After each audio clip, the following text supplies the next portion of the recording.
क्या आप भी अपने नाम को लेकर कभी डरे हैं?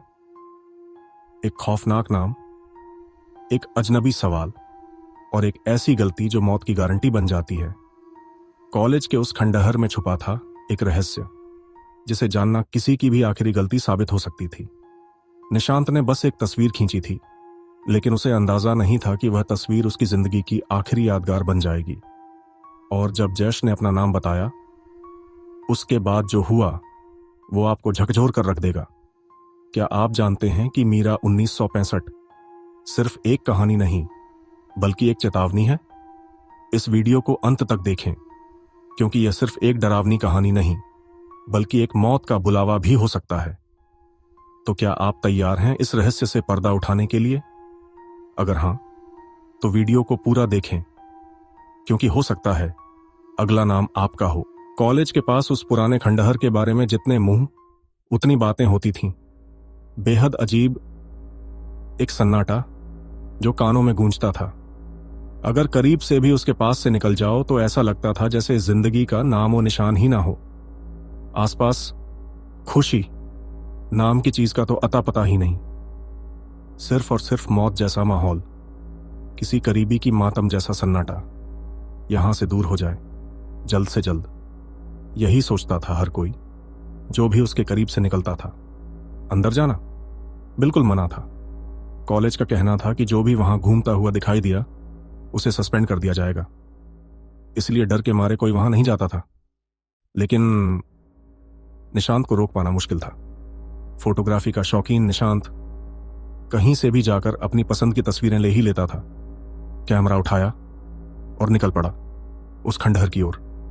अंदर जाते ही उसे समझ आया कि सब कुछ इतना अजीब क्यों था। वहां आने जाने की मनाही क्यों थी? वो जगह बेहद गंदी थी। टूटी फूटी दीवारों पर मकड़ी के जाले थे, सीलन थी, कीड़े मकोड़े थे।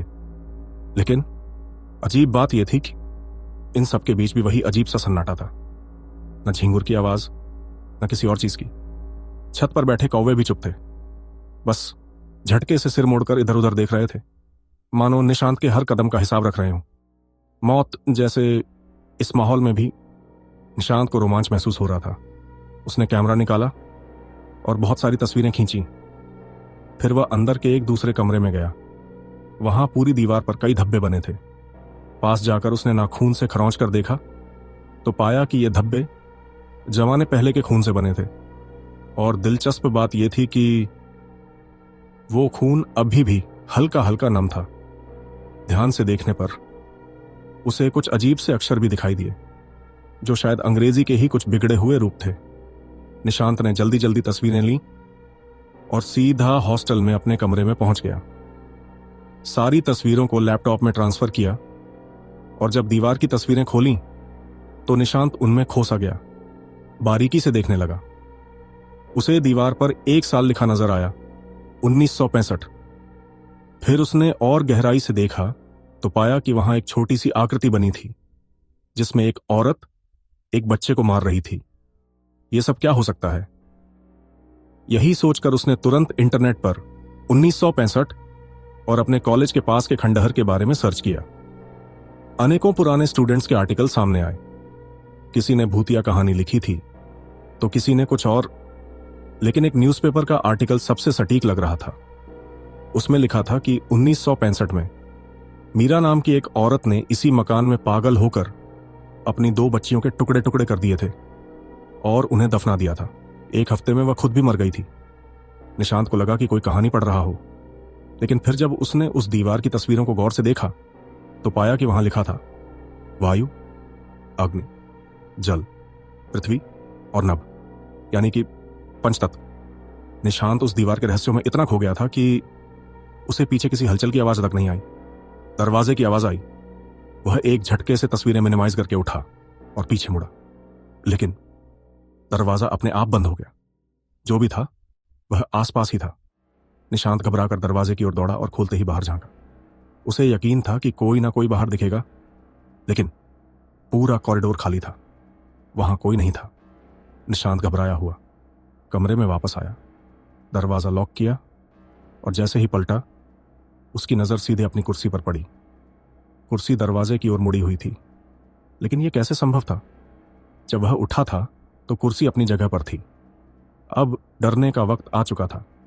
उसने लैपटॉप शट डाउन किया और रजाई ओढ़कर सोने चला गया। काफी देर तक दोस्तों से चैट की ताकि ध्यान बटे। फिर फोन रखकर करवट ली, लेकिन तभी फोन पर अचानक अजीब सी टाइपिंग होने लगी। निशांत बस आंखें फाड़ फाड़ कर देखता रह गया। जब आखिरकार टाइपिंग रुकी तो जो शब्द स्क्रीन पर उभरे उन्होंने उसका खून जमा दिया। मीरा 1965 और वायु अग्नि जल पृथ्वी और नभ। निशांत बुरी तरह से घबरा गया। उसका दिल जोर जोर से धड़कने लगा, लेकिन थकान इतनी थी कि पता नहीं कब वह सो गया।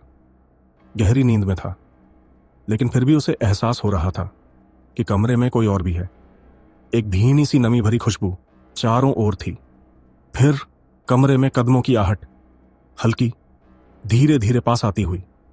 निशांत झटके से उठा और देखा कि दरवाजे के पास एक औरत खड़ी थी, सजी धजी, खूबसूरत, लेकिन अजीब। निशांत को ऐसा लगा जैसे उसकी आवाज ही गले में अटक गई हो। वह चीखना चाहता था, लेकिन हलक से आवाज नहीं निकली।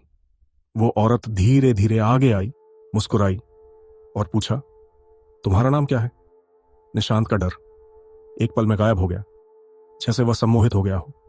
उसने धीरे से कहा, निशांत, निशांत नाम है मेरा।